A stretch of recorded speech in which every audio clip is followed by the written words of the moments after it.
अस्सलामुअलैकुम ABN news के साथ मैं हूं उमर सियालवी। हेडलाइंस आपने जानी हैं। खबरों की तफसीलात में सबसे पहले आपको बताते चलें कि सदर मुमलिकत आसिफ अली जरदारी और वज़ीर आज़म शहबाज शरीफ का ईस्टर के मौका पर मसीही बरादरी को पैगाम। सदर की ईस्टर के पुरमसरत मौका पर मसीही बरादरी को मुबारकबाद, नेक ख्वाहिशात का इजहार।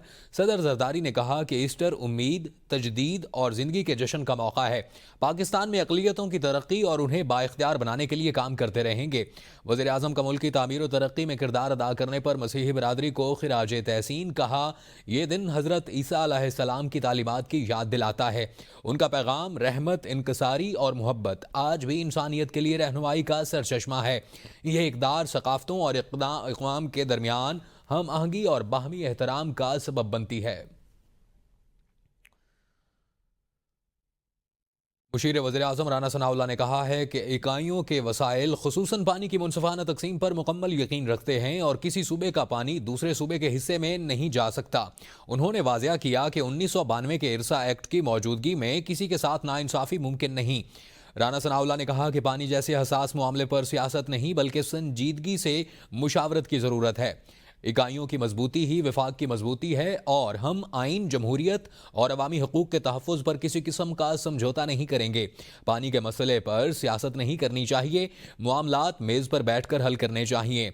पीपल्स पार्टी विफाक का हिस्सा आइनी ओहदों पर रहते हुए बात जिम्मेदारी से करनी चाहिए।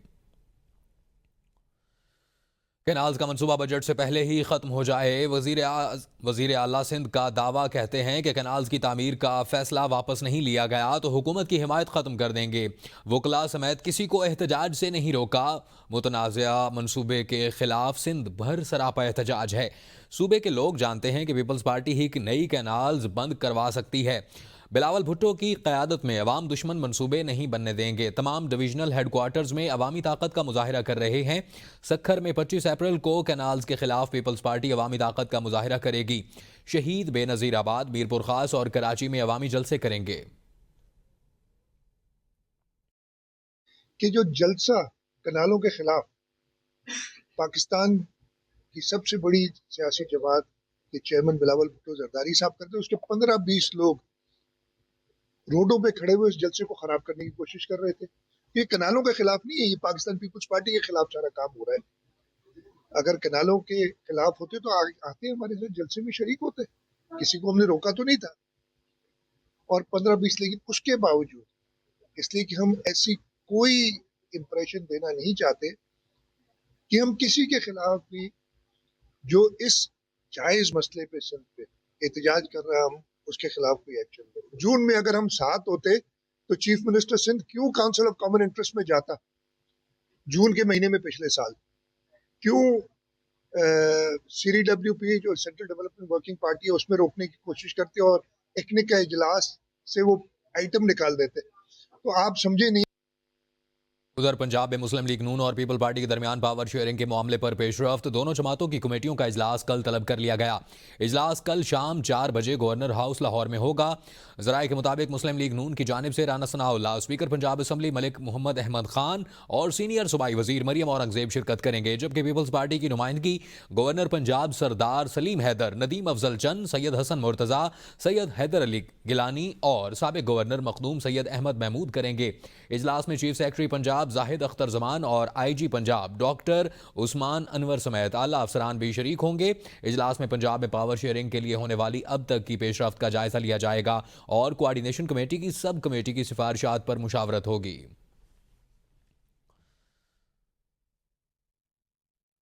कराची में नहरों के मुतनाज़े मंसूबे पर फारूक सत्तार ने इज़हार ख्याल करते हुए ऑल पार्टीज कॉन्फ्रेंस बुलाने का मुतालबा कर दिया। फारूक सत्तार ने कहा है कि दोनों बड़ी जमातें अवाम की आंखों में धूल झोंक रही हैं, जबकि सच को सामने लाने के लिए दोनों इतराफ को APC में हकीकत बयान करनी चाहिए।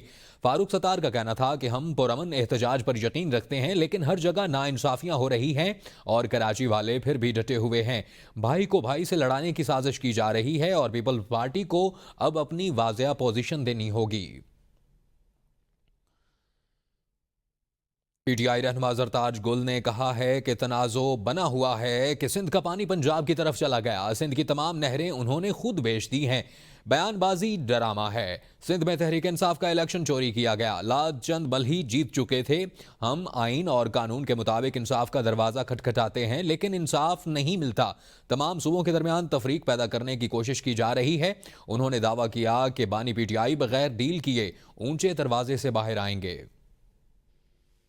हमें इंसाफ बिल्कुल नहीं मिलता। पाकिस्तान तहरीक इंसाफ को फिक्स करने की कोशिश की जा रही है, लेकिन इमरान खान का नजरिया कभी भी नहीं खत्म होगा। इमरान खान सुरखरू होंगे, वो कभी भी डील नहीं करेंगे, ऊंचे दरवाजे से बाहर आएंगे। इंशाल्लाह पाकिस्तान का मुकदमा लड़ेंगे कि तमाम सूबों में तफरीक पैदा करने की कोशिश की जा रही है।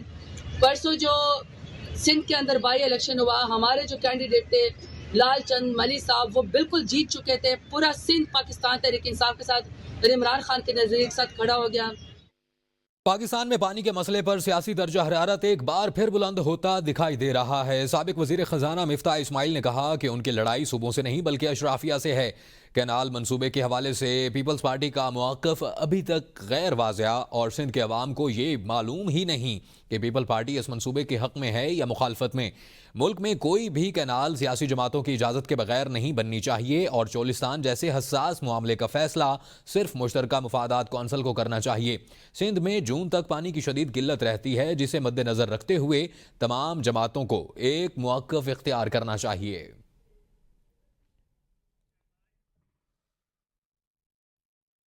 दरियाई सिंध से मुतनाज़िया कैनाल्स निकालने के खिलाफ कश्मीर के डेरा मोड़ पर धरना 22 घंटों से जारी है। वकला बरादरी और कौम परस्त जमातों के कारकुनान सरापा एहतजाज बने हुए हैं, जबकि सिंध, पंजाब और बलोचिस्तान जाने वाली तमाम ट्रैफिक मुअत्तल हो चुकी है। एहतजाज के बायस सैकड़ों गाड़ियां फंस चुकी हैं और मुसाफिर शदीद परेशानी में मुब्तला है। खवातीन, बच्चे, बुजुर्ग और मरीज खुले आसमान तले बेयार मददगार बैठे हैं। मुजाहिरीन का मौक़िफ़ है कि दरियाई सिंध से 6 कनाल निकालने का फैसला सिंध के वसाइल पर हमला है। एडवोकेट अब्दुल गनी बजारानी का कहना है कि यह मनसूबा सिंध दुश्मनी की एक और मिसाल है, जिसे किसी सूरत कबूल नहीं किया जाएगा। मुजाहिरीन का ऐलान है कि जब तक हुकूमत मुतनाज़ मनसूबा मुकम्मल तौर पर वापस नहीं लेती, एहतजाज और धरना जारी रहेगा। एहतजाजी मुजाहिरीन का कहना था कि सिंध के दरियाओं पर किसी और के फायदे के लिए कारी ज़रब बर्दाश्त नहीं की जाएगी।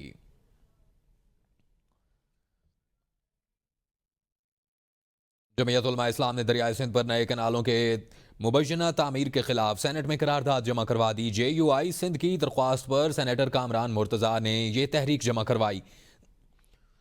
करारदाद में कहा गया है कि दरियाई सिंध का पानी छीनने की हर साजिश का पार्लियामान में सख्त मुहासबा किया जाएगा। JUI ने वाज़ेह किया कि सिंध की तकसीम या वसाइल की नाहमवार तकसीम पर खामोशी इख्तियार नहीं की जाएगी और ये मामला सिर्फ पानी का नहीं बल्कि वफाकी हम आहंगी और बुनियादी इंसानी हुकूक का है। तर्जुमान दफ्तर खारजा शफकत अली खान का कहना है कि पाकिस्तान और बांग्लादेश के ताल्लुकात में बेहतरी का अमल सबूताज करने की कोशिशें नाकाम होंगी। ऐसी मनगढ़ंत रिपोर्ट्स को मुस्तरद करते हैं जो ताल्लुकात की बेहतरी को नुकसान पहुंचाएं। 15 साल बाद खारजा सेक्रेटरी मुज़ाकरात में देरीना मामलात पर दोनों ममालिक ने अपने मौक़िफ़ वाज़ेह अंदाज में पेश किए।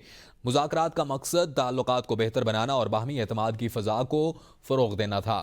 मुज़ाकरात में सियासी, इक़्तिसादी, तालीमी और स्ट्रैटेजिक ताउन पर तफसीली तबादला ख्याल हुआ। सकाफ़ती कुर्बत और तरक्की के मुश्तरका अज़ाइम पर भी जोर दिया गया। तर्जुमान दफ्तर खारजा ने मजीद कहा कि मुज़ाकरात में न्यूयॉर्क, काहिरा, जद्दा और समरकंद में हालिया सफारती राब्तों पर इत्मीनान का इजहार किया गया। दोनों ममालिक ने तिजारत, ज़राअत, तालीम और रवाबित में ताउन बढ़ाने की उम्मीद और अहमियत पर जोर दिया।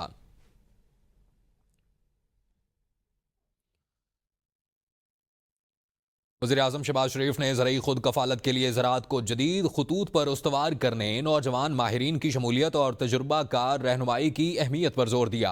आला सतह के मुशावरती इजलास में कौमी ज़रई पॉलिसी को जदीद तकाज़ों से हम आहंग करने, ज़रई घरेलू सनद, स्टोरेज, SMAs और निजी इदारों की शराकत से तरक्की देने पर गौर किया गया। इजलास में जदीद टेक्नोलॉजी, डिजिटल ज़रई निज़ाम, तहकीक और तरक्की, मालियाती रसाई और इंतज़ामी इस्लाहात पर सिफारिशात पेश की गईं।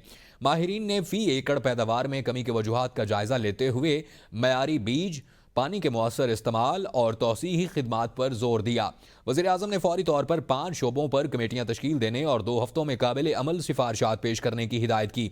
इजलास से इज़हार ख्याल में वज़ीर आज़म ने कहा कि ज़राई शोबे में आगे बढ़ने के लिए मुतल्लिका फ़रीक़ैन की आरा और तजावीज़ का जायज़ा लेकर मरबूत हिकमत अमली के ज़रिए इनसे इस्तिफ़ादा किया जाए। ज़राई घरेलू सनतों, छोटे और दरमियाने हजम के कारोबार और स्टोरेज की सहूलियात को फ़रोग़ देकर ज़राई शोबे को भरपूर अंदाज में तरक्की दी जा सकती है।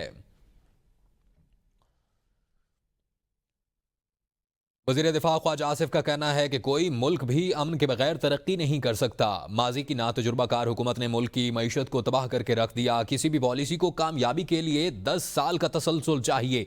जिन ममालिक ने तरक्की की, इस हुकूमत को 10-10 साल का तसलसल मिला और भारत इन पॉलिसियों पर अमल करके हमसे आगे निकल गया और हमने जो जंगें लड़ी वो गैरों की थीं। अगर आप खुद को जदीद दौर के मुताबिक नहीं बदलेंगे तो कभी कामयाब नहीं होंगे। मुल्क में मुआशी इस्तेहकाम और नए प्रोजेक्ट को लॉन्च किया गया है। आर्टिफिशियल इंटेलिजेंस टेक्नोलॉजी से बहुत कुछ बदल जाए।